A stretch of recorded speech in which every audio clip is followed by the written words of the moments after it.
Selepas China, Trump mengeluarkan amaran keras kepada Iran. Masa semakin suntuk. Laporan mengatakan pertempuran boleh bermula minggu ini. Di Gaza, Israel menumpaskan salah seorang dalang terakhir serangan 7 Oktober. Sementara itu, Eurovision meletus dengan protes anti-Israel. Bellamy Bellucci kita sendiri menyamar di dalam perhimpunan Nakba. Dan apa yang ditemuinya memang sangat mengejutkan. Kita akan membincangkan semuanya sekarang. Apa yang berlaku minggu ini? Lihat saja pada Trump. Apa yang dia katakan selepas lawatannya ke China? Dia kata dia tidak akan memberikan peralatan ketenteraan. Itu satu kenyataan besar. Dia kata begitu hari ini. Itu satu kenyataan besar. Dia kata begitu dengan tegas. Tapi pada masa yang sama dia kata, anda tahu mereka beli banyak minyak mereka di sana dan mereka mau teruskan perkara itu. Dia mau melihat Selat Hormuz dibuka. Jadi saya tidak akan bersabar lagi. Tidak, saya tidak. Mereka patut membuat perjanjian. Mana-mana orang yang waras pasti akan membuat perjanjian. Tapi mungkin mereka tidak waras. Dan sekarang mari kita lihat siapan beliau. Untuk Iran, masa semakin suntuk dan mereka lebih baik bertindak cepat atau mereka akan lenyap sama sekali. Masa amat suntuk. Emily kita tiada hari ini tetapi kita ada dua pengacara jemputan yang hebat bersama kita.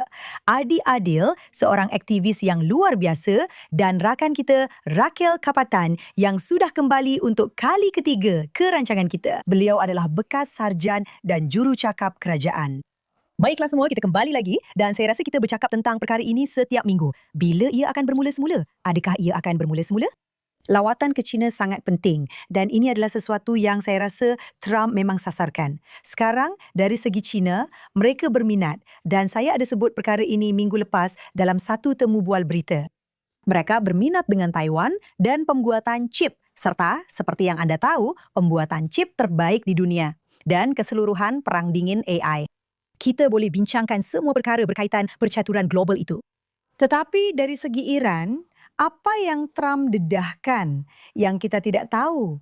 Shoshana, apa pendapat awak? Sis, saya memang tak tahu. Nak pura-pura tahu pun memang kelakar. Apa yang saya tahu, bila Amerika Syarikat sibuk atau ada urusan lain, China memang gembira sangat kan? Rusia pun gembira sangat. China gembira sebab tiada siapa yang perhatikan mereka. Jadi bagi saya, semua ini tentang kenapa tiada siapa yang perhatikan China. Kenapa tiada siapa yang perhatikan Rusia. Kenapa tiada siapa yang perhatikan Afrika. Kenapa tiada siapa yang perhatikan apa-apa selain Israel Timur Tengah. Sebab itulah awak tahu banyak perkara berlaku dalam diam. Dan untuk itu, tengoklah saya memang tak tahu apa-apa tentang... Tapi China perlukan Selat Hormuz dibuka kerana di situlah mereka mendapat sebahagian besar tenaga murah mereka daripadanya. Raquel, pada pendapat awak, apa yang timbul daripadanya yang kita tak nampak? Seperti yang Shoshana katakan, biasanya orang tak berundur dan melihat keseluruhan papan catur. Jadi, kalau awak lihat keseluruhan papan catur, awak ada bidak-bidak di hadapan dan kemudian awak ada raja dan permaisuri. Itulah pemain-pemain besar dunia. Dan mereka sentiasa memberi perhatian kepada perang proksi. Tapi sebenarnya, yang sedang berlaku ialah AS lawan China, AS lawan Rusia. 100%. Jadi bila China terlibat dalam hal ini, apa yang saya lihat ialah China sangat strategik dalam percaturan mereka. Ya. Dan sebenarnya mereka juga sudah buntu dengan Iran, ya, bila mereka tutup selat itu.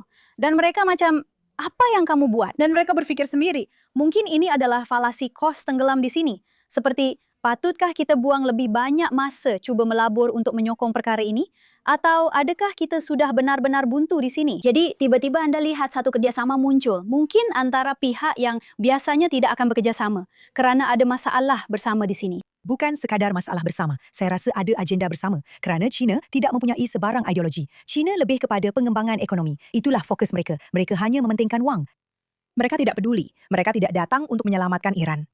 Bagi saya, itu sudah satu kemenangan untuk Trump kerana tiada siapa yang datang menyelamatkan Iran, bukan Rusia dan bukan China. Jadi, hakikat bahawa mereka tidak terlibat dalam peperangan dan kini mereka seolah-olah sedang membuat perjanjian. Dan saya baru saja dengar, saya ada baca di suatu tempat bahawa Trump akan menjual minyak dari Alaska kepada China. Memang banyak perkara sedang berlaku dan saya rasa mungkin perkara terbaik yang berlaku ialah China berkata kami tidak akan mempersenjatai semula Iran. Sudah pasti. Saya rasa seperti yang anda katakan, kita sedang menyaksikan satu percaturan besar yang sangat pelik. Macam permainan catur 7 dimensi di sini. Dan sebenarnya di halaman Instagram saya ada berbual sedikit dengan pengikut saya melalui stories. Saya tanya mereka, apa sebenarnya tujuan China? Dan kami sedang berbual tentang perjalanan, tapi kemudian saya mula masuk ke topik politiknya. Dan ramai orang yang pernah ke China yang bekerja dengan syarikat dan perniagaan China, mereka beritahu saya China akan buat apa yang baik untuk China. Mereka tidak, seperti yang awak katakan, mereka tidak mempunyai ideologi. Pada mulanya saya sangka awak tahu, mereka sehaluan dengan Iran. Mereka sehaluan dengan Rusia kerana mereka menentang AS. Tapi sekarang kita lihat dengan lawatan Trump ke China, ia tidak semestinya hitam putih begitu sahaja. Dan kita boleh, seperti yang awak katakan, awak boleh nampak sesuatu yang pelik. Penyatuan kepentingan. Ya, antara AS dan China. Dan itu sangat pelik bagi saya. Kita sedang melalui zaman yang benar-benar gila. Ia sangat menarik untuk diperhatikan. Sungguh, sangat menarik untuk diperhatikan. Cuma harap kita tak dihujani roket lagi. Tapi akhirnya, Kita dapat tempat duduk barisan depan. kita memang dapat tempat duduk barisan depan. Tapi akhirnya, mesti ada sesuatu yang dia bawa bersama dia. Dan saya rasa, oke, kita tak akan persenjatai semula Iran. Kita tak akan terlibat. Kita akan buat tak tahu saja. Anda pastikan Selat Hormuz terbuka akan diteruskan. Maksud saya tak nampak bagaimana ini boleh berakhir dengan cara lain selain menjatuhkan rejim itu. Tapi ia bukan sesuatu yang mudah. Orang-orang ini sangat berakar di begitu banyak wilayah. Mereka telah lakukan begitu banyak kerosakan dalam 47 tahun. Saya cuma tak pasti sama ada ini dapat diselesaikan sebelum 4 Julai. Dan saya tahu itu sesuatu yang Trump ingin capai menjelang hari kemerdekaan 4 Julai sempena 250 tahun Amerika. Sambil berkata, lihatlah dan teka siapa lagi yang perlukan kemenangan untuk pilihan rayanya. Bibi, dia juga perlukan kemenangan. Mungkin akan ada pilihan raya pada bulan September kecuali jika ada peperangan yang menangguhkan pilihan raya. Tetapi itu jarang berlaku di sini. Dan dia juga perlukan kemenangan itu. Jadi sebab itulah saya rasa dan saya harap anda tahu kita ramal perkara-perkara ini setiap minggu. Saya rasa kita mungkin akan berperang minggu ini. Saya dah letih sangat dengar benda ni. Saya sangat letih. Sebab perang bagi kami bermaksud, kami terpaksa lari ke tempat perlindungan pada pukul 2 pagi, 3 pagi, dan malangnya ada juga orang yang terbunuh. Tapi kita beralih segera ke satu lagi medan pertempuran, Eurovision. Ya Allah. Pertama sekali, maksud saya, sejujurnya, adakah mungkin ada keputusan yang lebih baik untuk Israel? Tidak. Sudah tentu. Kiri atau belakang. Mereka cuba mengharamkan kami. Dan 4 negara tidak hadir. 5 negara. 5. 5 negara. Siapa mereka? Tapi negara terbaik. Spanyol, Ireland, Slovenia Slovenia, dan Belanda. dan Belanda dan satu lagi negara saya rasa. Ada satu lagi. Ada 5 semuanya. Apa-apa pun maksudnya mereka tak berjaya. Dan EBU, betul ke nama mereka begitu? Mereka tetap dengan pendirian mereka. Kita kena beri kredit kepada mereka untuk itu. Mereka kata, tidak, kami tak boikot sesiapa. Israel ambil bahagian. Mereka tidak. Mereka main gertak-gertak dan mereka kehilangan negara-negara ini. Sekarang, di atas semua itu, mereka ubah peraturan. Sebab mereka fikir entah macam mana Israel ada kelebihan tak adil melalui undian popular yang kami berjaya gunakan kuasa lunak kami. Ya, itu namanya pengiklanan. Semua mereka buat begitu. Ia memang gila. Gila apabila Israel mahu menang. Orang Yahudi mahu menang. Wah. Eurovision daripada semua. Perkara Eurovision, kuasa lunak, apa-apa pun. Kemudian mereka ubah peraturan. Dan dengan peraturan baru itu, kami mendapat tempat kedua yang bagi saya lebih baik daripada tempat pertama kerana tempat pertama akan menyebabkan banyak perkara seperti saya tak akan datang tahun depan. Dan semua boikot lain ini. Dan sekarang kita boleh duduk selesa. Tapi nombor 2, lagu kita adalah 2 teratas di dunia dan kita pun tak perlu jadi tuan rumah. Saya suka sangat. Awak tahu, saya tengok rancangan tu dan saya orang Amerika. Kami tak tahu apa itu Eurovision, okey? Saya pun dalam kereta ni dan saya macam, apa benda ni? Orang paling pelik, letak saja mereka atas pentas dengan prop. Dan inilah maksud pertandingan. Gila dan lagu-lagunya teruk sangat. Teruk. Memang gila. Serius. Jadi saya tengok benda ni dan kami kena tengok sebab awak tahu, ia penuh kontroversi apa-apa sajalah. Saya tengok. Lepas tu anak perempuan saya cakap, awak tengok dengan saya. Mereka macam, saya tak nak tengok ni. Dan mereka pun hilang. Saya seorang-seorang tengok. Dan saya macam, saya tengok dan saya Oke, dan sebenarnya saya ingat dia akan menang. Siapa? Sebab dia punya persembahan Bulgaria paling bagus. Bulgaria saya suka sangat. Ya, macam Poppy. Saya memang suka sangat. Saya macam dia mesti menang. Dan rupa-rupanya dia enggan mengecam Israel. Bukan itu saja, dia pastikan pasukan Israel tahu yang dia sokong mereka. Jadi pertama sekali bagi saya itu memang jawapan yang terbaik. Tapi bila saya tengok Nom pula jadi nombor 2. Saya macam tidak. Saya betul-betul tweet, "Oi V, kita mungkin menang kali ini." Dan sekarang tinggal saya seorang saja sebab semua orang tinggalkan saya. Saya pun rasa macam tu. Saya macam tidak. Dan akhirnya dia kata okey, dia pergi. Kita sebenarnya tak perlukan itu. Betul. Tapi itu adalah hasil yang terbaik. Ia sangat mendebarkan. Saya gembira. Awak tengok tak? Ya, saya tengok. Anak perempuan saya dan kawan-kawannya berminat untuk sejam pertama atau lebih. Itu lama juga. Saya sendiri tak sempat habiskan. Lagu-lagu. Saya Baru saja mula kira sejujurnya. Tapi ada 2 perkara menarik. Pertama, ada satu saat di mana seorang penonton dalam halayak mengangkat bendera kecil Palestina sambil mengangguk-anggukan kepala mengikut lagu Israel. Macam dia terbawa suasana. Macam tak ada ideologi sebenar di sebalik ini. Dia macam Palestina, ya? Lagu ni memang best. Irama memang akan buat kau terikut. Dan satu lagi yang saya nak sebut tentang Eurovision, tahun demi tahun memang ada kontroversi, kebencian, kempen menentang kita. Dan kita masih sentiasa berada dalam 5 teratas, ya? Sebab lagu-lagu kita memang bagus. Tepat sekali. Berturut-turut selama beberapa tahun kita di tempat kedua. Macam ia juga mengingatkan saya tentang negara Israel. Begitu banyak pemulauan, begitu banyak kengerian, begitu banyak protes. Dan di sinilah kita, masih berjaya, walaupun bertahun-tahun berperang. Macam ekonomi kita. Ekonomi kita kukuh. Pasaran kita kukuh.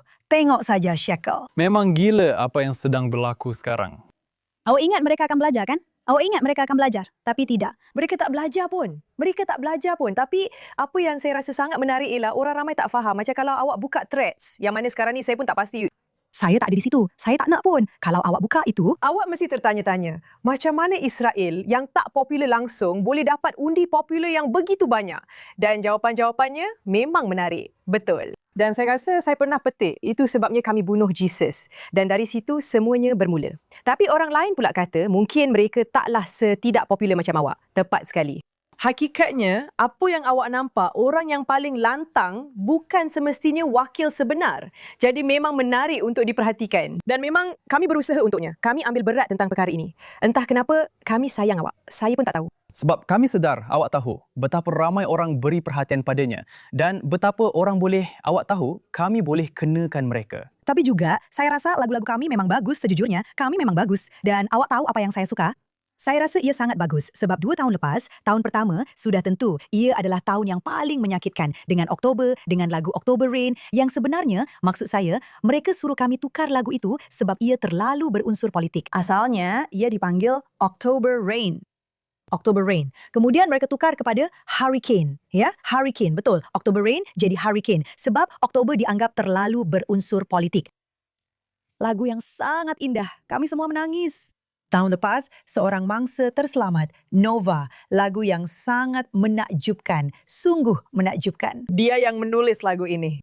Riley Shih. Menulis lagunya sendiri.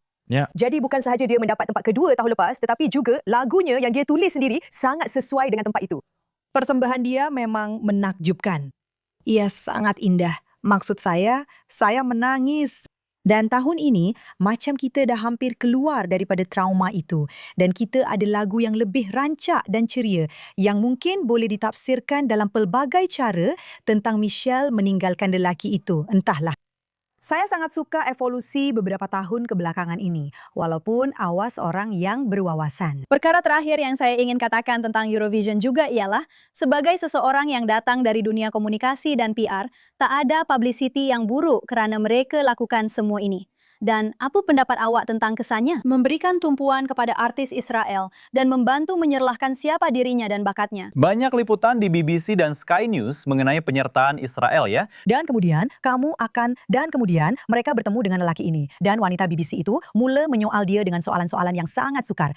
Dan dia hanyalah seorang lelaki yang baik. Saya tahu. Saya rasa itu yang paling kuat, mahu bangun dan menyanyi. Dan Anda boleh lihat, dia hanyalah seorang lelaki yang baik. Dan mereka seperti, jadi apa pendapat Anda tentang ini? Atau, jadi dia kata, lihat, saya tak uruskan perkara itu, Han yang uruskan. Saya rasa ia memakan diri. Ia memakan diri kerana ia terlalu baik, tahu tak? Dan mereka takkan perasan permusuhan itu. Ya. Saya rasa penting juga untuk diingat. Tahun lepas, anda tahu, kita selalu kata kita dapat undian tinggi melalui undian penonton. Dan kemudian juri tak suka kita. Tahun lepas kita nampak, tahun lepas juri tak beri banyak mata kepada Yuval. Tahun ini bukan hanya undian penonton yang benar-benar memihak kepada kita. Juri benar-benar beri kita mata yang baik. Kita tamatkan undian juri dengan, saya rasa, lebih daripada 2 kali ganda. 6 lebih daripada 2 kali ganda undian juri. Ya, dan sebenarnya itulah cara yang sepatutnya. Sebab bila Anda dengar semua lagu, sejujurnya kami memang ada. Ya, memang huru-hara tahun ini. Wow, memang panas betul. Memang panas betul. Bahagian bridge lagu tu tak boleh dengar langsung. Awak ada penulis lagu terbaik di dunia, Britain. Kenapa awak hasilkan macam tu? Saya rasa sangat kasihan pada lelaki itu. Harry memang tinggalkan dia. Dia keseorangan dalam hal dia sendiri. Denmark ambil dia sebagai anak angkat. Ya. Itulah ceritanya. Adakah awak nampak video itu? Dia hanya duduk seorang diri di dalam booth itu. Di mana teh itu? Mereka macam, Ayah. Ia sangat teruk. Tapi Britain, maksud saya, kamu menghasilkan The Beatles, demi Tuhan. Kamu tak boleh hasilkan lagu Eurovision yang bagus. Lagu ini macam, saya pun tak tahu apa sebenarnya. You macam Raja Singa dan Lelaki Tin, saya tak tahu. Apa-apa pun, ia memang teruk. Tapi ia menunjukkan, saya rasa apa yang awak cakap dan apa yang awak cakap itu benar. Mungkin yang paling bising itu adalah pembenci. Ya, tapi majoriti orang sebenarnya tak kisah pun. Mereka cuma nak dengar pertandingan lagu. Dan begitulah sepatutnya kita. Kita hanya mahu fokus pada pertandingan lagu. Kita tak perlu layan semua drama di sekelilingnya. Dia seorang penyanyi yang hebat. Dia sangat berbakat. Anak muda yang menakjubkan. Biarkan mereka menyanyi dan nilai mereka berdasarkan lagu. Yang saya rasa betul kata awak Adi. Saya rasa tahun ini kita semakin dekat dengan perkara itu. Mungkin orang ramai dah mula bosan dengan semua ini. Ya, dan saya rasa itulah sebenarnya. Orang ramai cuma nak teruskan saja, ya? Dah bosan. Malah lelaki yang bawa bendera Palestin pun macam, oh, dah terbawa-bawa. Macam saya akan mainkan peranan saya. angkat telefon. Sekarang, bercakap tentang orang yang membuat bising, Bellamy Bellucci kita sendiri yang akan kembali ke Israel tidak lama lagi telah melakukan sesuatu yang agak berani. Dia memakai keffiyeh dan dia menyamar di perarakan Nakba di New York. Saksikan ini. 16 Mei 2026, Bay Ridge, New York. Saya menyamar menutup seluruh badan supaya saya boleh berada dalam protes yang memperingati Nakba. Saya tak pernah mengalami sesuatu yang lebih menakutkan daripada itu. Saya terpaksa berdiri dalam kalangan orang ramai ketika mereka melaungkan intifada, mati kepada IDF, celaka Zionis. Anda tahu, Zionisme bukan. Dan ada orang Yahudi di sana dengan bintang Daud dan keffiyeh. Ia sesuatu yang begitu surreal dan saya masih cuba memprosesnya sekarang. Tetapi bahagian yang paling menjijikkan ialah mereka sangat berkuasa dalam apa yang mereka lakukan dan mereka berjaya mencapai apa yang mereka mahukan. Terdapat seorang remaja lelaki dengan bendera yang saya rasa adalah bendera Hizbullah. Saya telah menemu bual seorang budak yang secara literalnya memang seperti Hamas, jika kita mahu jujur, kerana dia memakai ikat kepala dan baju sejuk yang meraikan Yahya Sinwar. Dan dia tahu dengan tepat apa yang dia katakan. Dia tahu dengan tepat apa yang dia bincangkan. Satu kemenangan yang bukan sahaja akan membebaskan Palestin, tetapi juga Barat. Ini adalah masa yang sangat menakutkan untuk hidup. Terutamanya jika anda tinggal di New York dan anda seorang Yahudi dan anda hanya berpura-pura bahawa semuanya akan reda. Atau jika saya tidak menonjolkan diri atau apa sahaja. Biar saya beritahu anda sekarang. New York dah habis. Ia sudah berakhir. Wow. Ya Tuhan, itu adalah penilaian yang agak gelap dan pesimis. Adil, awak telah mengembara ke seluruh dunia sejak beberapa bulan lalu. Apa pendapat awak tentang itu? Saya, situasi di Amerika Latin, di mana saya paling banyak mengembara, memang berbeza daripada apa yang kita lihat sekarang di New York. Ia adalah satu gerakan kebencian. Ia adalah satu gerakan kebencian yang berjaya menjual dirinya sebagai satu tujuan kemanusiaan kepada seluruh dunia.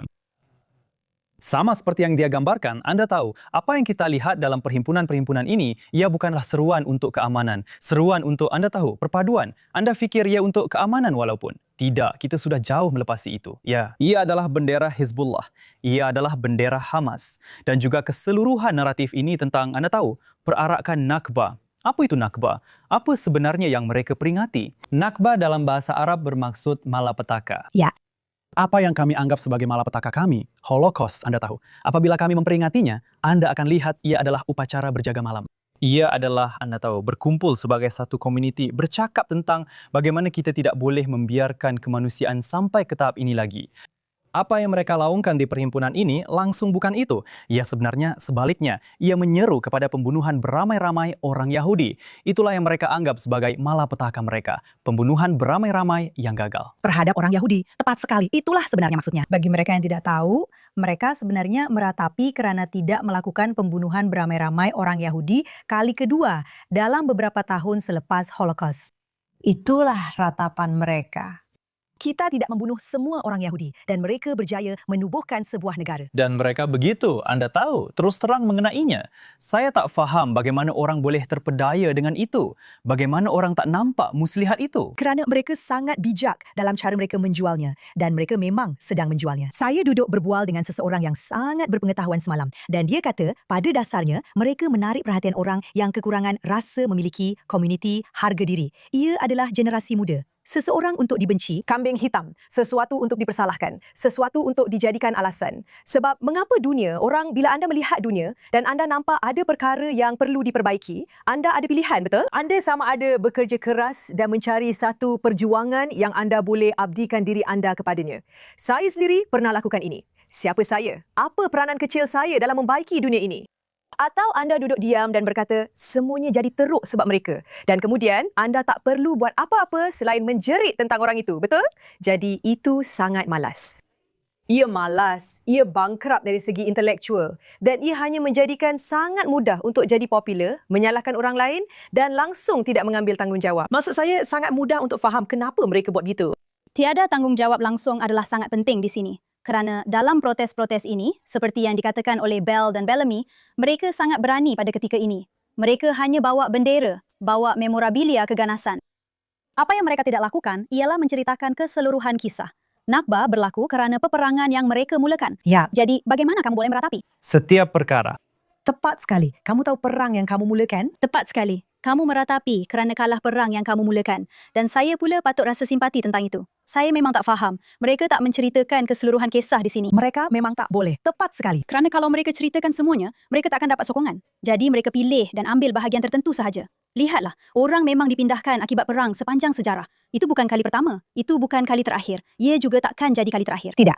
Tapi mereka tak ceritakan keseluruhan kisah. Jadi, adakah kita rasa sedih bila seseorang terpaksa meninggalkan rumah mereka? Sudah tentu. Ia memang menyedihkan di mana-mana pun ia berlaku. Ya. Tapi, mereka tak ceritakan sepenuhnya. Mereka yang mulakan perang itu.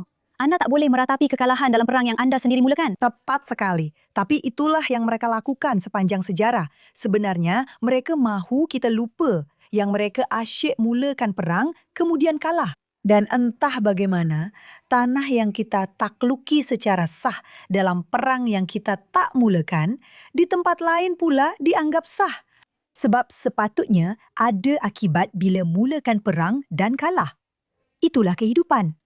Tapi entah kenapa, semua orang nak lepaskan mereka begitu saja. Dan di samping itu, langsung tak ambil kira keperluan dan ancaman keselamatan kita. Mereka tak peduli. Ya, bagi mereka, tahu tak, kita pun tak perlu ada di sini sebenarnya.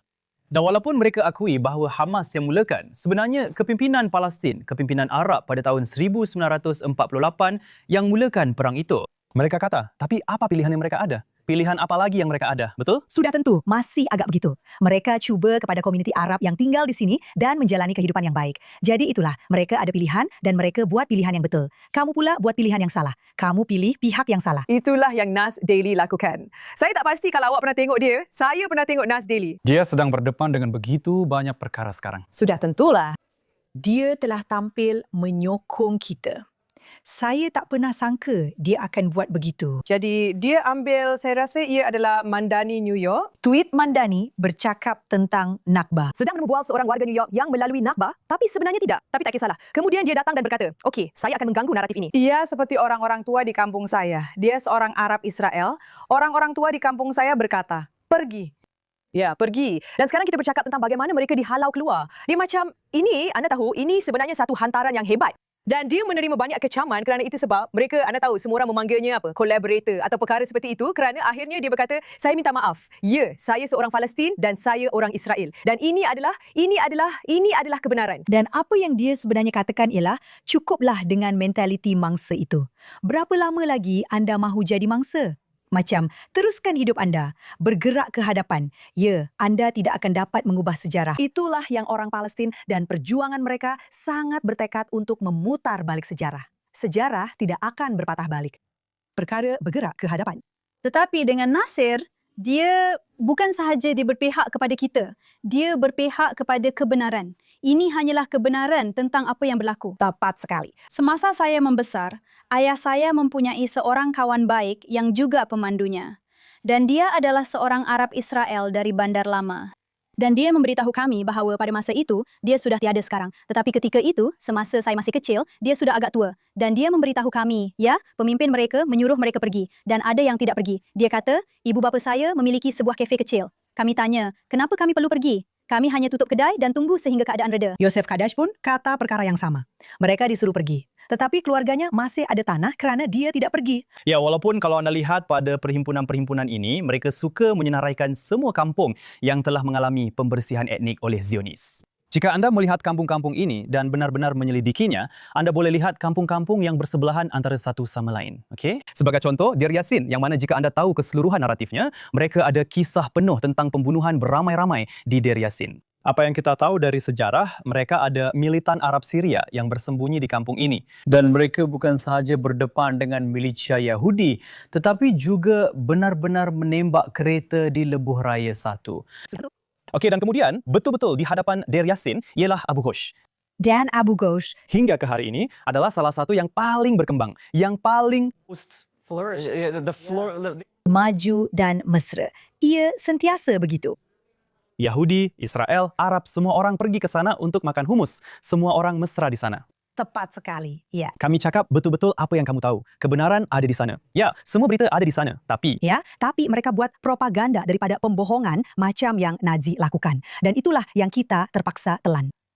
Dan maksud saya, Bellamy pergi ke sana dengan sangat berani. Dia pakai kefieh, tak sabar nak tengok. Ya.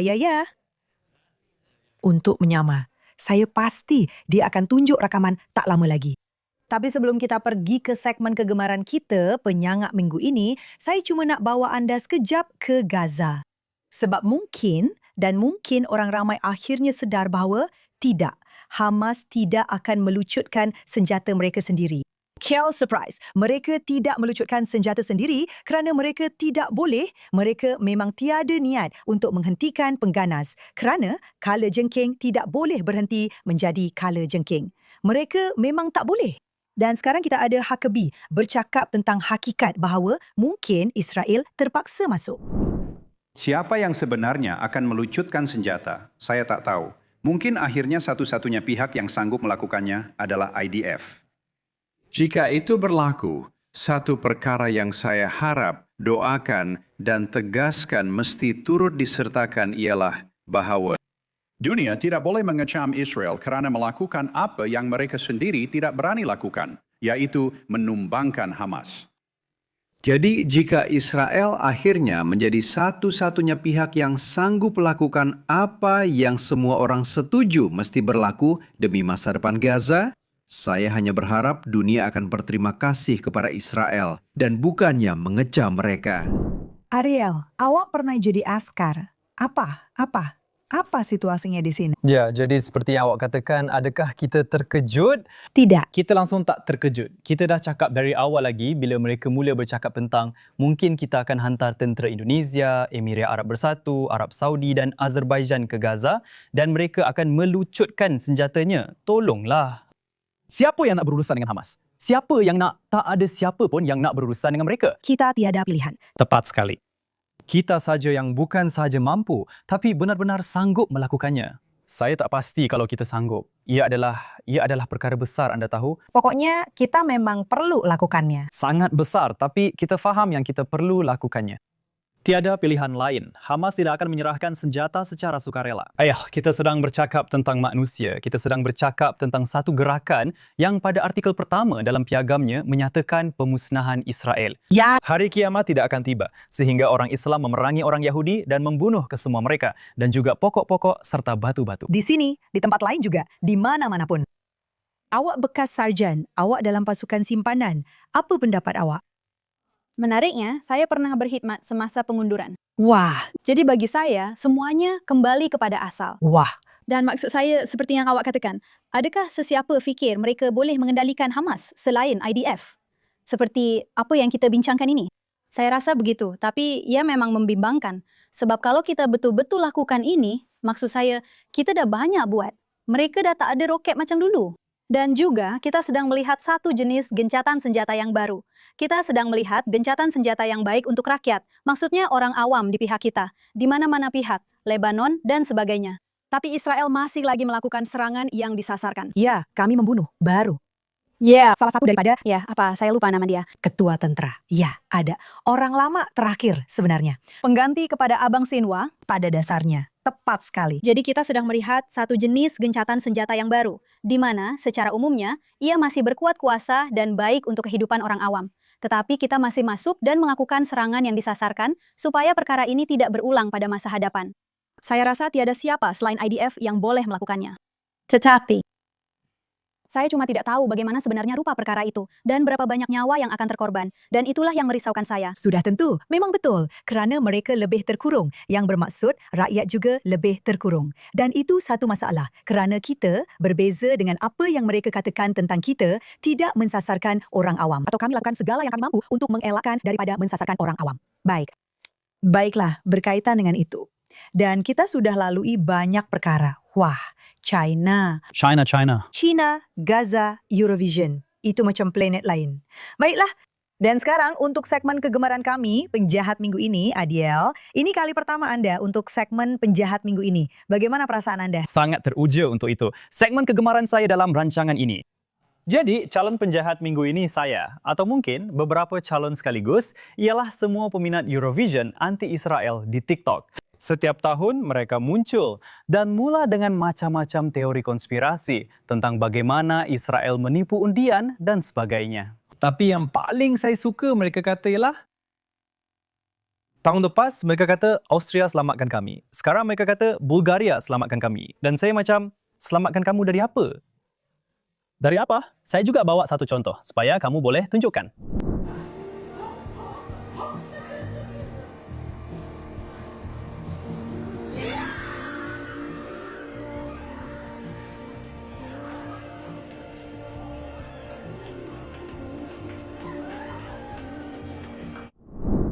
Seperti yang kamu boleh lihat, mereka bukan kata, tengok kami menonton Bulgaria menang.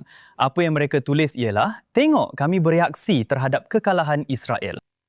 Kau nak hilang akal ke? Memang tak kena. Dasar loser, kau tak raikan negara yang menang. Kau raikan negara kalah. Semuanya gila bagi aku. Dan semua komen macam, ya, kita selamat, kita selamat. Kau boleh nampak betapa orang-orang ni serba senang dan tak berpijak di bumi nyata. Ya. Berapa umur purata orang-orang yang buat benda-benda ni? Sejujurnya, Saya tak tahu langsung. TikTok dulu memang untuk orang muda. Sekarang awak boleh nampak orang letak umur 25 ke atas, 30. Saya rasa ia sampai umur 60 pun ada. Saya macam, ya, saya cemburu dengan awak sebab awak tak jadi sebahagian daripada puak toksik tu. hidup saya dah cukup susah dengan semua tu. Ya.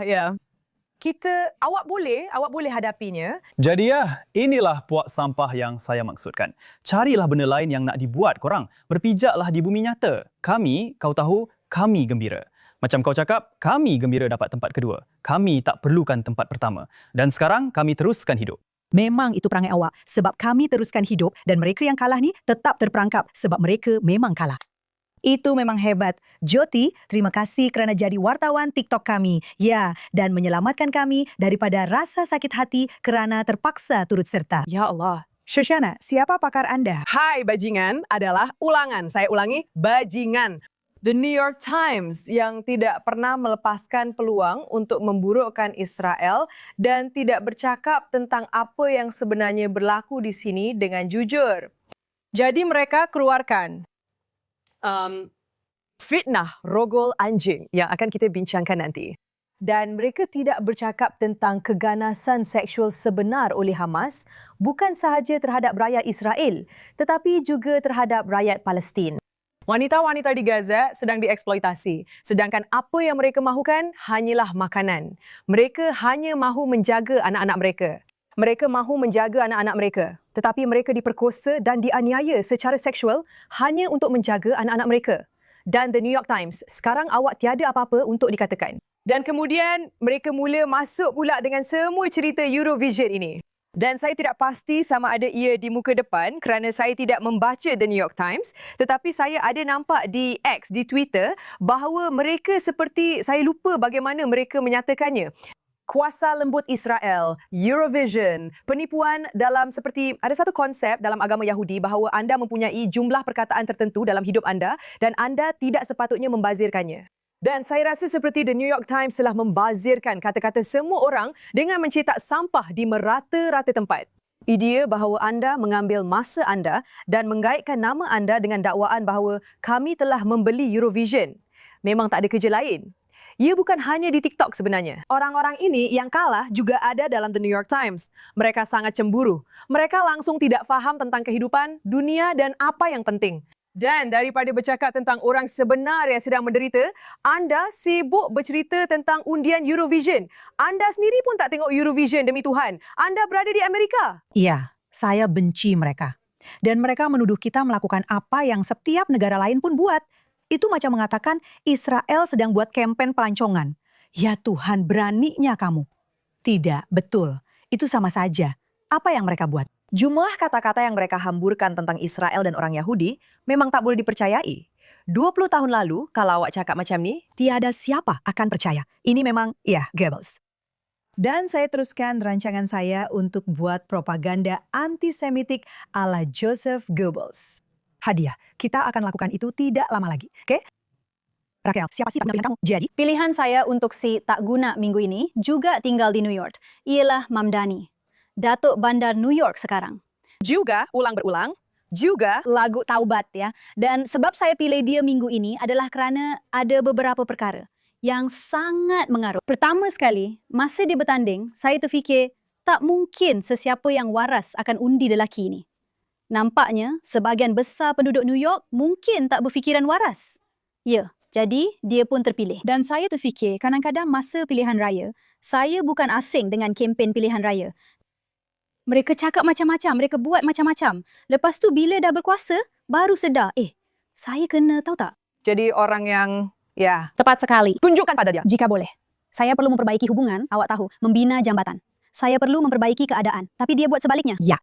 Jadi baru-baru ini dia keluarkan video nafta yang kita bincangkan itu. Ya. Apa kaitannya dengan New York? Apa kaitannya dengan awak? Dia bukan keturunan Palestin. Jadi, apa kaitannya dengan awak dari awal lagi? Setiap video yang dia muat naik, dia pastikan ada seseorang yang memakai kefiah di dalamnya. Bisa Kau tahu? Tepat sekali. Macam, kau rasa kau jadi Datuk Bandar kat mana dulu? Lepas tu, satu lagi benda yang betul-betul kau tahu, yang lagi kelakar kalau kau nak tengok dari sudut gelap. Tapi benda yang betul-betul buat aku risau ialah dia cakap yang kau hanya boleh, macam penunjuk perasaan, hanya boleh protes di luar sinagog. Dan dia cakap peraturan baru ialah 50 kaki. Kau tahu tak 50 kaki tu berapa? Ia macam dari sini sampai hujung pintu kat studio tu. Itu je. Boleh kau bayangkan protes yang kita, macam Bellamy baru je cakap, yang mereka laungkan benda-benda genosid terhadap orang Yahudi. Ya. Mereka bawa barang kenangan pengganas. Dan itu hadnya di luar rumah ibadat. Macam awak dah jadi Datuk Bandar sekarang. Awak bukan aktivis lagi, awak bukan rapper atau apa saja dia dulu. Awak Datuk Bandar sekarang. Seorang rapper yang gagal. Awak tak boleh buat macam tu. Di East New York ada kumpulan besar dan saya akan panggil mereka kumpulan besar penunjuk perasaan ini, pengacau-pengacau ini, mereka yang menjerit-jerit, berjalan di Williamsburg, kawasan yang sangat Yahudi. Seolah-olah tiada sesiapa di sana kecuali orang Yahudi. Mereka baru sahaja mengadakan sesi doa di luar sebuah sekolah Yahudi di Brooklyn. Itulah masalahnya. Jadi Anda boleh berada di luar rumah ibadat contohnya, dari sebuah sinagog pada jarak 50 kaki. Tetapi tiada peraturan di luar sekolah atau di kawasan kejiranan. Yang bermaksud mereka boleh datang betul-betul dekat, malah mungkin masuk sekali. Kami telah melihat video-video itu, keluarga-keluarga di beranda rumah mereka, Betul? di dalam rumah mereka, Ya, betul sekali. di hadapan mereka. Itulah sebabnya bagi saya, dia adalah orang yang tidak berguna kerana sekarang awak adalah Datuk Bandar. Saya tidak peduli apa ideologi awak. Awak adalah Datuk Bandar. Awak perlu menjadi Datuk Bandar untuk semua orang dan ini memang tidak boleh diterima. Boleh awak bayangkan, 50 kaki di luar sebuah masjid. Ia pasti akan tersebar ke seluruh dunia. Ia akan menjadi isu besar. Seluruh dunia. Tepat sekali. Jadi saya rasa inilah yang orang ramai perlu tahu. Pertama sekali Tanya. Tetapi kedua, saya rasa ada banyak perkara yang orang di masyarakat barat benar-benar tidak mahu faham. Kita sudah terbiasa, anda tahu Amerika adalah tempat pelbagai budaya. Saya membesar di sana. Saya suka New York. Anda memang akan dengar begitu banyak bahasa yang berbeza dan pelbagai cara berpakaian. Tetapi semua orang adalah warga New York. Begitulah keadaannya. Dan sekarang anda tidak sedar bahawa orang-orang yang berpindah masuk ini, bukan semua, tetapi mereka yang berpindah masuk dengan ideologi tertentu mahu menjadikan New York sebagai tempat mereka sendiri. Ya, maaf, ini adalah satu pencerobohan. Ia adalah satu ilusi. Itulah yang sedang berlaku. Tetapi mentaliti barat memang sukar untuk memahami perkara itu. Mereka lebih baik sedar sekarang. Mereka memang tak dapat memahaminya. Maksud saya, Anda lihat hujung minggu ini di UK, ada perhimpunan Tommy Robinson dan orang memanggilnya perarakan kebencian. Ia bukan perarakan kebencian. Orang ramai ada di sana. Tiada siapa yang diserang. Ada orang dari semua bangsa. Tiada siapa yang diserang. Ia adalah perarakan patriotisme untuk orang yang takut akan negara mereka. Tetapi mentaliti barat melihatnya sebagai perkauman. Tetapi kemudian memanggil orang Yahudi untuk melakukan pembunuhan beramai-ramai terhadap orang Yahudi, itu bukan perkauman. Benda macam ini memang tak masuk akal. Kita berada dalam dunia distopia. Ya, saya juga nampak beberapa video orang yang mula melakukan perkara ini di Eropah. Mereka pergi jumpa golongan anti-Zionis. Anda memang boleh kata mereka adalah penunjuk perasaan anti-Zionis dan sebagainya. Mereka tanya, adakah anda setuju Palestin untuk rakyat Palestin? Dan mereka jawab, sudah tentu Palestin untuk rakyat Palestin. Bagaimana pula dengan Sweden untuk orang Sweden? Dan kemudian mereka kata, tidak, itu rasis. Tidak. Anda tak boleh cakap macam tu. Anda boleh. Ia seperti supremasi kulit putih. Saya suka. Sebab mereka, sejujurnya, mereka memang dangkal. Logik mereka sangat dangkal. Jadi, apa-apa pun, begitulah keadaannya. Berlin tahun 1930-an nampaknya. Baiklah. Sekarang, si bangsat pilihan saya minggu ini. Dan terima kasih banyak kerana tidak masuk ke wilayah penjahat saya. Awak sangat baik dan saya sayang awak kerana itu. Adakah Nicholas Kristof dari New York Times? Sekarang, siapakah Nicholas Kristof? Dia seorang wartawan yang telah melakukan kerja yang baik dalam melaporkan pembunuhan beramai-ramai di Afrika. Saya rasa ia adalah genosid Darfur dan dia mendapat anugerah untuk itu. Tetapi dia sentiasa sangat-sangat tidak adil dan kritikal terhadap Israel seperti ramai wartawan New York Times yang lain. Tetapi yang ini memang melampau. Minggu lepas, satu artikel telah diterbitkan seperti yang dikatakan oleh Shoshana menjelang laporan yang telah dilakukan dengan begitu teliti dan merupakan sesuatu yang sangat sukar yang telah dia lakukan. Kohaf El-Kayam, dia telah membuat satu laporan mengenai semua keganasan seksual terhadap wanita dan lelaki pada 7 Oktober. Dan nampaknya mereka telah menawarkan, seperti awak katakan, artikel itu kepada New York Times. New York Times menolak. Kenapa? Kerana mereka mahu mendahului cerita sebenar dengan bukti sebenar, dengan cerita palsu dan bukti palsu. Dan Nicholas Kristof adalah orangnya. Dan ini sangat penting. Mereka tidak melaporkannya sebagai berita. Dia menulisnya sebagai ruangan pendapat. Ia adalah ruangan pendapat. Dan apa yang dikatakan dalam ruangan pendapat ini? Ia mengatakan bahawa antara lain dan tiada bukti langsung. Semuanya hanya kabar angin, anda tahu. Mengatakan bahawa tentera Israel, ikut dulu, melatih anjing untuk merogol tahanan. Baiklah, sekarang saya bukan ahli biologi di sini, okey, atau seorang doktor. Tetapi, adakah sesiapa fikir bahawa seekor anjing boleh dilatih untuk merogol? Saya pemilik anjing. Maksud saya, ada sesiapa? Ada sesiapa? Ia adalah perkara yang paling tidak masuk akal. Tetapi nampaknya ini cuma sebahagian daripada deretan panjang tuduhan yang melibatkan haiwan. Dan biar saya bacakan sebahagiannya kepada Anda. Dakwaan ikan lumba-lumba perisik Israel. Itu kegemaran saya. Gaza 2015.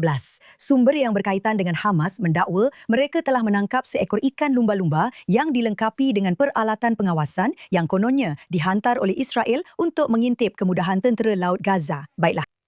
Tuduhan jerung pengintip Israel. Mesir 2010, selepas serangan jerung berhampiran Sharm el-Sheikh. Ya, memang ada jerung di kawasan itu. Seorang pegawai Mesir berkata, jerung-jerung itu mungkin telah dikawal dari jauh oleh Israel untuk merosakkan industri pelancongan Mesir. Baiklah, mari kita teruskan dengan perkara-perkara yang tidak masuk akal. Burung herring pengintip Israel. Ya, nampaknya itu berasal dari Arab Saudi pada tahun 2011. Seekor burung herring griffin yang ditanda oleh penyelidik dari University Tel Aviv telah ditemui di Arab Saudi dengan alat penjejak. Laporan tempatan mendakwa ia adalah alat pengintipan Israel. Ia mungkin sahaja ahli horticulture cuba melihat sejauh mana seekor burung boleh pergi. Tetapi tidak, mengapa perlu fikirkan penyelesaian yang logik? Burung helang, pengintip Israel dari Sudan pada tahun 2012. Seekor helang yang ditanda dan membawa peralatan dari penyelidik Israel telah ditahan selepas media Sudan menimbulkan syak wasangka pengintipan. Baiklah, serangan babi hutan. Babi hutan ialah babi liar. Pegawai Palestin pada pelbagai masa menuduh Israel melepaskan babi hutan ke tebing barat Judea, Samaria untuk merosakkan tanaman dan menakut-nakutkan penduduk. Berita terkini, terdapat babi hutan di seluruh negara. Saya baru saja menembak seekor di luar kasut saya. Mereka tunjukkan dengan tepat. Tetapi Semes sebenarnya terdapat banyak lembu liar di sekitar sana. Dakwaan itu masih dipertikaikan dan tidak pernah dibuktikan. Sungguh mengejutkan. Dan kemudian yang ini memang luar biasa. Kerana jika ada sesuatu yang lebih berbahaya daripada mendakwa bahawa pihak berkuasa penjara Israel mendera banduan secara seksual, tiada apa yang lebih jauh dari kebenaran. Sehingga kan ada seorang pelajar PhD sayap kiri yang gila menulis tesis mengatakan bahawa rakyat Israel adalah perkauman kerana kami tidak merogol, kami satu-satunya tentera di dunia yang tidak melakukannya. Jadi, bila Anda tidak merogol, Anda dianggap perkauman. Dan bila Anda merogol, Anda bukan sekadar merogol biasa. Tidak, Anda melatih anjing untuk merogol. Kerana, mari kita fikirkan perkara yang paling tidak masuk akal. Mari kita pergi ke sekolah propaganda antisemitik Joseph Goebbels yang tentang lipas itu. Ya, yang itu. Mari kita fikirkan betapa teruknya ia boleh jadi. Dan kemudian disokong oleh laporan daripada, baiklah, yang paling teruk daripada. Okay, the worst. Pengganas. Ya, itulah pihak yang kita percayai dengan laporan-laporan ini. Dan ada sebuah organisasi bukan berasaskan keuntungan yang dipanggil entahlah EU sesuatu. Dan mereka juga adalah organisasi yang tidak menyediakan bukti. Mereka hanya mengulangi bukti daripada pengganas tahanan Hamas. Jadi semua ini sebuah artikel yang ditulis dengan pembohongan dahsyat yang merupakan fitnah darah kerana tiada apa yang lebih menjijikkan daripada seorang lelaki, Nicholas Kristof, yang kini kita dapati walaupun dia pernah bercakap mengenainya sebelum ini bahawa bapanya adalah seorang Nazi. Ya, bapaknya sebenarnya berada dalam tentera Jerman semasa perang. Dia bukan SS, tidak. Tetapi dia berkhidmat dalam Wehrmacht. Semasa Perang Dunia Kedua, dia berada di pihak yang salah dalam sejarah. Jadi jelaslah, anak tidak jauh berbeza daripada bapaknya. Dan sekarang, dia melemparkan sifat dirinya sendiri kepada orang lain dan mengambil sikap Joseph Goebbels dalam propaganda antisemitik. Dan dia telah memasukkannya ke dalam New York Times. Dan New York Times telah berkeras mempertahankan perkara ini. Tepat sekali. Dan saya sentiasa suka dengan jawapan balas beliau yang mempunyai pengakhiran yang menggembirakan, iaitu kita, negara Israel, akan menyaman New York Times. Dan saya harap mereka saman mereka atas semua kerosakan yang telah mereka lakukan. Saya harap mereka menang. Kita tiada apa yang perlu disembunyikan. Orang kata, kita perlu dedahkan semua dokumen. Fakasha, datanglah ke penjara kami. Dan Anda akan lihat banduan mendapat ijazah dan berseronok dalam sistem penjara kami. Dan pembohongan Anda akan terbongkar seperti apa adanya. Dan saya harap kami saman Anda sehingga menjatuhkan penerbitan Anda yang kini telah menjadi risalah propaganda Nazi. Dan bersama-sama dengan Presiden Trump menyaman BBC, kita mungkin akan memasuki era baru pelaporan sebenar. Jadi, Nicholas Kristof, ayah Anda seorang Nazi, Anda adalah si celaka minggu ini bagi saya. Baiklah, wuhuu! Wah, Saya tak boleh, saya tak boleh, saya tak boleh, saya tak boleh. Setiap minggu saya cakap benda yang sama. ya. Tolong saya Tuhan. Baiklah. Tiada kata-kata. Tidak, tiada kata-kata. Dan itulah sebabnya kita membersihkan jiwa kita setiap minggu. Dengan Wira minggu ini. Raquel, mari kita mulakan dengan Awak. Siapa Wira Awak? Wira saya minggu ini ada kaitan dengan sesuatu yang sangat dekat di hati saya. Jadi, semasa saya dalam tentera, saya adalah seorang askar yang berkhidmat tanpa keluarga kerana ibu bapa saya berada di Amerika Syarikat pada masa itu dan mereka tidak dapat pulang. Jadi, saya tidak mahu menunggu atau tidak berkhidmat. Jadi, saya pulang semula. Dan terdapat beribu-ribu askar yang berkhidmat tanpa keluarga yang datang dari seluruh dunia untuk berkhidmat kepada negara setiap tahun. Ya, Jadi saya ingin mengetengahkan seseorang bernama Major Lee Or Schelling. Dan dia adalah seorang yang sangat hebat. Dia juga ibu kepada 4 orang anak. wah. Dia pernah menjadi pekerja sosial. Dan sekarang, apa yang dia lakukan ialah dia merupakan komander bahagian askar yang berkhidmat tanpa keluarga dalam bahagian personel IDF. Dan dia juga mempunyai inisiatif di mana dia akan menyediakan lebih banyak sokongan untuk askar yang berkhidmat tanpa keluarga di seluruh negara. Terdapat pusat untuk askar yang berkhidmat tanpa keluarga yang berbeza di pelbagai wilayah negara. Dan dia sedang melaksanakan inisiatif ini untuk memberikan mereka lebih banyak sokongan. Juga sokongan keuangan, juga bantuan untuk membantu mereka. Anda tahu, mempunyai keluarga angkat semasa mereka di sini. Semua perkara yang berbeza ini. Sebenarnya, ada satu artikel tentang dia di JNS. Anda semua boleh pergi dan baca itu. Jadi saya hanya ingin mengetengahkan kerja beliau dan juga askar yang berkhidmat tanpa keluarga yang datang ke sini setiap tahun dari negara asal mereka untuk berkhidmat kepada negara ini. Dan saya rasa ia adalah sesuatu yang menakjubkan untuk dilakukan. Saya sendiri pernah melakukannya, seperti yang saya katakan. Dan saya hanya ingin mengetengahkan beliau dan kerja beliau. Dan juga perspektif yang beliau kongsikan dalam artikel itu, ialah beliau adalah seorang ibu kepada 4 orang anak. Dan beliau tidak dapat bayangkan apa yang dirasai oleh para ibu apabila anak-anak mereka yang masih sangat muda, masih kanak-kanak, berada di sini berkhidmat. Jadi beliau ingin menjadi sokongan dan memberikan perasaan seperti di rumah kepada mereka. Jadi saya rasa ini adalah satu inisiatif yang sangat indah. Dan saya hanya ingin mengetengahkan beliau dan juga para askar yang berkhidmat tanpa keluarga di sini secara amnya. Itu memang menakjubkan. Dengar sini, orang ramai tidak faham. Awak tidak membesar di Israel. Sebab bila awak membesar di Israel, awak tahu awak akan masuk tentera. Itu memang perkara biasa di sana. Anak-anak saya membesar di sini. Tetapi untuk membesar dalam kemewahan relatif tanpa kemewahan perang dan kemudian membuat keputusan untuk berpindah ke seberang dunia demi mempertaruhkan nyawa Anda adalah perkara yang paling mengagumkan di dunia. Dan selain itu, saya ialah ibu kepada seorang askar. Saya juga pernah menjadi ibu kepada 2 orang askar sebelum ini. Saya tahu bagaimana rasanya apabila mereka pulang ke rumah dan mereka perlukan pakaian dibasuh dan Anda memberi mereka makan dan anak perempuan saya akan ambil makanan dari peti sejuk setiap hari Ahad. Bayangkan, tidak pulang ke rumah, tiada keluarga yang menyediakan hidangan Syabat yang hangat untuk Anda. Dan Anda tidak boleh, Anda tahu, bawa semua pakaian askar Anda untuk dicuci. Dan kemudian pulang dengan makanan yang saya sediakan untuk anak perempuan saya. Tidak mendapat sokongan itu.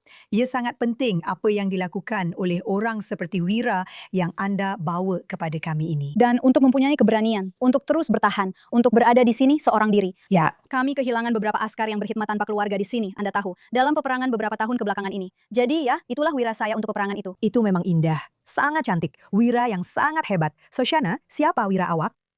Wira saya ialah Kochaf Elkayam Levi dan dia kini juga kawan saya kerana saya bertuah dapat mengenalinya. Dia seorang peguam hak asasi manusia Israel yang seperti kita semua, selepas 7 Oktober kami menonton media sosial dan melihat imej-imej mengerikan tentang keganasan seksual, serangan seksual oleh Hamas terhadap rakyat Israel. Dan dia berkata, saya perlu mengumpulkan bukti ini. Saya perlu pastikan perkara ini didokumentasikan dan ia dilihat sebagaimana hakikatnya yang sebenar. Dan dia baru sahaja mengeluarkan laporan setebal 300 muka surat yang mana saya sendiri tak mampu membacanya. Tidak. Saya tak boleh membacanya. Saya beritahu awak sekarang, saya memang tak boleh baca. Dan saya adalah salah seorang daripada mereka, pada mulanya saya akui, yang berkata, jangan tunjukkan video-video ini. Jangan tunjukkan kepada dunia. Saya tak peduli apa yang dunia tahu atau tak tahu. Percaya atau tak percaya. Jangan tunjukkan pada mereka. Ia terlalu berat. Ia terlalu traumatik untuk rakyat Israel. Dan saya sangat faham, terutamanya sekarang dengan perang propaganda, kenapa orang kata, tidak, kita mesti tunjukkan. Tetapi ia memang sangat sukar, walaupun sedikit, untuk mengetahuinya. Dan apa yang dia telah lakukan, dia benar-benar telah mengorbankan dirinya untuk ini. Memang betul, tiada persoalan. Bagaimana dengan kesihatan mental awak? Tiada persoalan. Tetapi yang penting, pertama sekali, dia mencipta istilah baru yang dipanggil kainocide, genosid. Ia memang sangat sukar untuk dibincangkan, saya tahu. Yang mana ia adalah Memang sangat sukar untuk dibincangkan, saya tahu. yang mana ia adalah pembunuhan keluarga dan saudara mara. Seperti saudara mara adalah keluarga anda. Dan memaksa satu sama lain untuk menonton. Dan ya, dia menyusun laporan ini untuk menunjukkan bahawa ini bukan sekadar sesuatu yang berlaku dalam peperangan, tetapi sebenarnya adalah sebahagian daripada peperangan itu sendiri. Ia adalah satu serangan ke atas rakyat Israel, ke atas orang Yahudi, ke atas orang yang mana Hamas melintasi sempadan untuk menyerang dan menyeksa dengan segala cara untuk memusnahkan kami, untuk memusnahkan Yesus. Bukan sahaja secara fizikal, ya, tetapi juga untuk menghilangkan kemanusiaan kami. Dan menyusun laporan ini supaya ia didokumentkan dalam sejarah, supaya orang tidak boleh menafikannya, supaya ia menjadi satu realiti yang didokumentkan.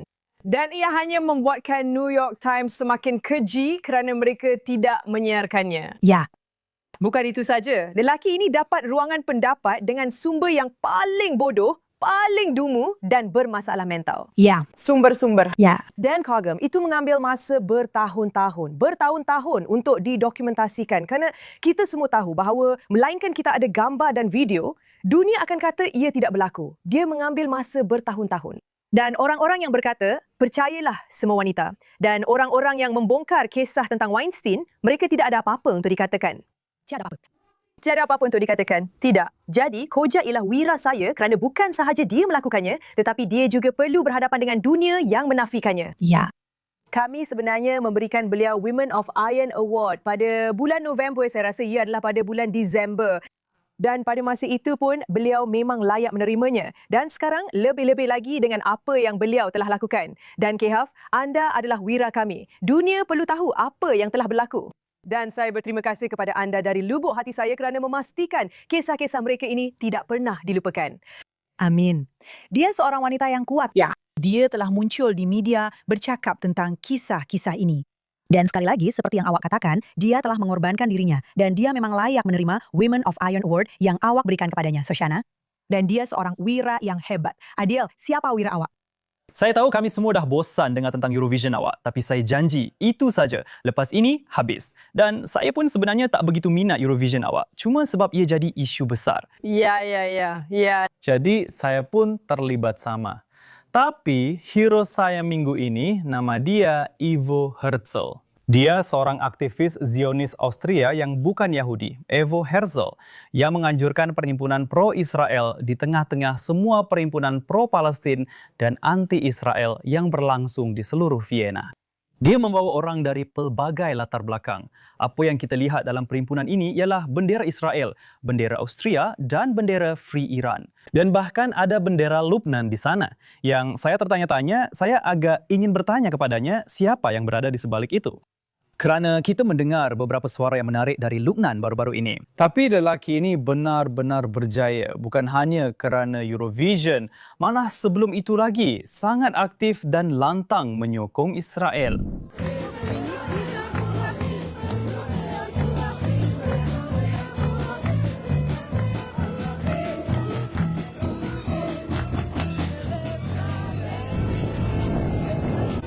Nama saya Yvonne Herzl dan saya menanjurkan satu flash mob kecil di sini di Vienna untuk menyokong Israel sebagai tanda solidariti dengan Israel.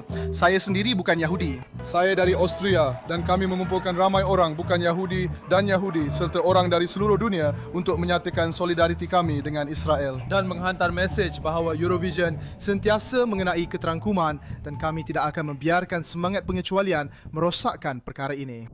Saya juga ingin membacakan biodata beliau kepada Anda. Di mana ya?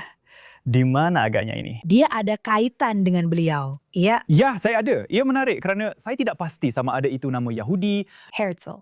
Betulkah? Bukankah ia seperti nama Jermanik atau entahlah. Tapi apapun, bio dia berbunyi, Zionis Austria menolak rakan berhaluan kanan yang pro-Putin dan rakan berhaluan kiri yang Islamis. Jadi anda boleh lihat kita dah terbiasa melihat orang. Betul, kita dah terbiasa melihat orang yang betul-betul hilang akal. Akhirnya, ada seseorang yang betul-betul waras, anda tahu. Dan ia memang menakjubkan. Dan walaupun kita belum pernah berhubung sebelum ini, saya nak ucapkan terima kasih dari lubuk hati saya. Anda memang hebat. Teruskan usaha anda. Mari kita terus berhubung. Saya nak datang ke Vienna. Bagus, mungkin kita patut bawa dia ke sini. Ya, sejujurnya, ya. Dan cari tahu sama ada Herzl adalah datuknya yang telah lama hilang. Atau datuk, siapa tahu. Saya memang ingin tahu. Kita tak pernah tahu. Ia pasti sangat menarik. Wah, itu menakjubkan. Baguslah dapat tahu bahawa masih ada orang yang benar-benar baik di luar sana. Ya. Dan sebenarnya ada lebih ramai daripada yang kita sangka. Cuma yang bising itu selalunya pembenci. Ya, baiklah. Dan itu membawa kita terus kepada wira saya. Dan ini saya lakukan untuk diri saya sendiri. Dan Emily Schrader. Kerana dia tiada di sini, tapi dia juga adalah wira kepada Emily. Dan saya pernah ceritakan tentang dia sebelum ini, Bill Maher. Ya Tuhan, sejelas mana lagi dia boleh jelaskan? Tengok ini.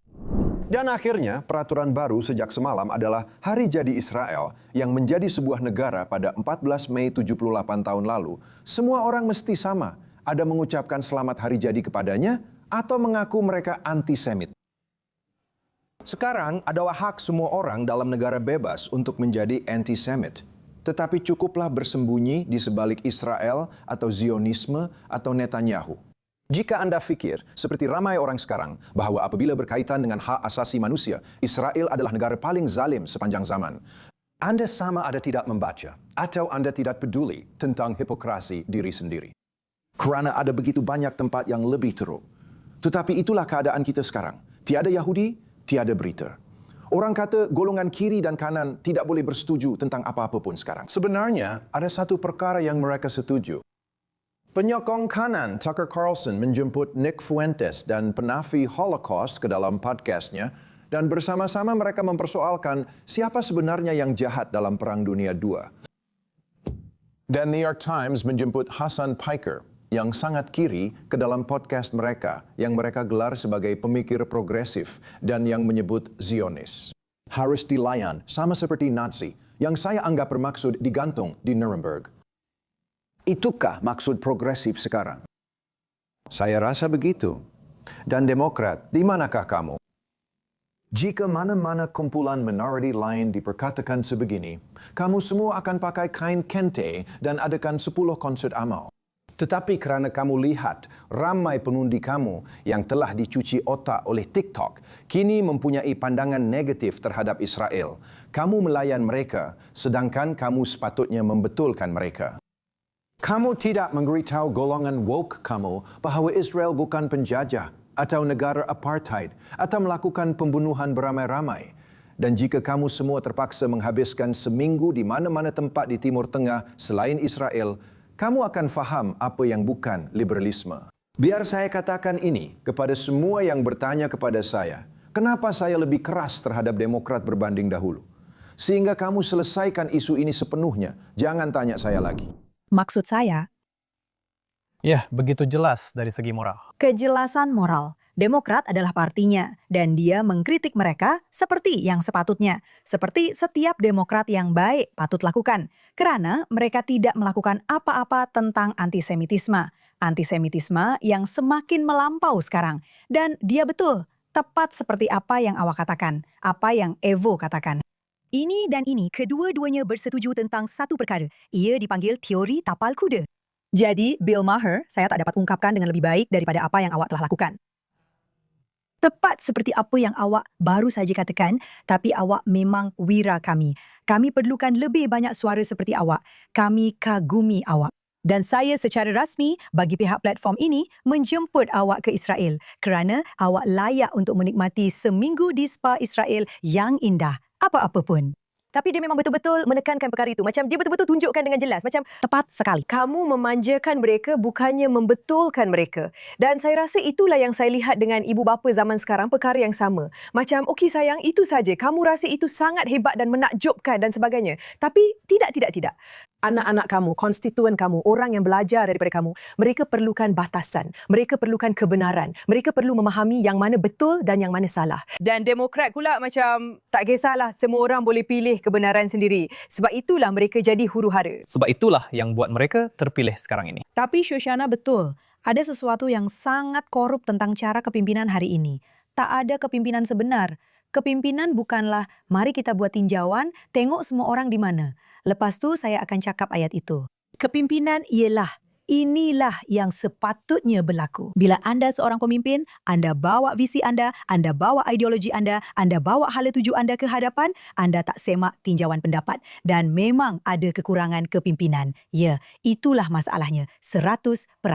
Dan kemudian anda lihat kepada Trump yang sangat jelas tentang apa yang dia mau lakukan, sebab itu orang boleh rasa dekat dengannya. Sebab itu orang suka dia. Sebab dia sebenarnya seorang pemimpin sejati. Dan tiada siapa, saya tak nampak sesiapa pun di pihak Demokrat, saya tak suka nak cakap macam ni, saya tak nampak sesiapa pun yang ada kemahiran kepimpinan sebenar. Mereka hanya tengok tinjauan pendapat dan lihat di mana semua orang berada. Itu bukan maksud saya. Dan sama juga di UK sebenarnya. Itu bukan kepimpinan sebenar. Apapun, kita tamatkan lagi 1 minggu dan kita doakan untuk askar-askar kita. Kita doakan supaya askar-askar kita yang cedera cepat sembuh.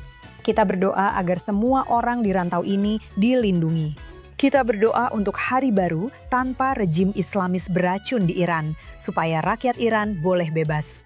Dan kita jumpa lagi minggu depan. Terima kasih kerana menonton.